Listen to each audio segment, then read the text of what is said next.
Hindi inaasahan ni Dara na lalapitan siya ng isang furry egner.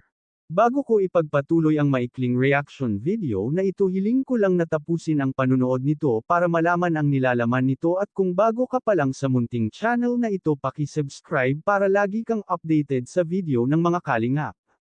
At huwag natin kalimutan suportahan ang ama ng kalingap na si Val Santos Matubang at si Kalingap Rab. Isang mapagpalang araw sa inyong lahat mga kalingap. Panghuling pasyal ng Team Kalingap at mga Angels sa Baguio.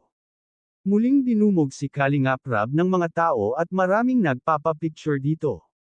Habang namamasyal ang mga Kalingap Angels ay marami na rin ang nakakakilala sa kanila, lalo na kay Dara. Karamihan sa nandoon ay hinahanap si Dara. Nagmistulang mga artista ang mga Kalingap Angels, bawat tao ay may kanya-kanyang hinahanap sa mga Angels.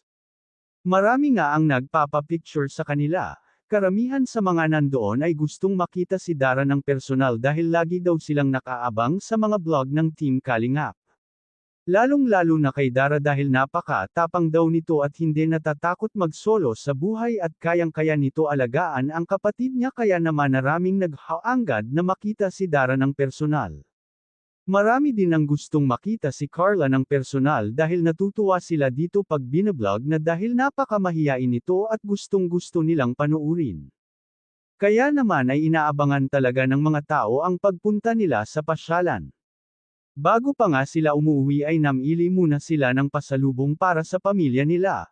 Bawat isa sa kanila ay kanya-kanyang namimili ng pasalubong. Masaya nga si Kalingap Rab na pinagmamasdan sila. Mga pagod na kasi ang mga ito pero masaya, habang nami-me-li.ng pauwi na nga sila ay nalulungkot ang mga Kalingap Angels dahil tapos na ang kanilang pamamasyal. Hanggang dito na lang ang update ko mga Kalingap. Maraming salamat at God bless sa inyong lahat.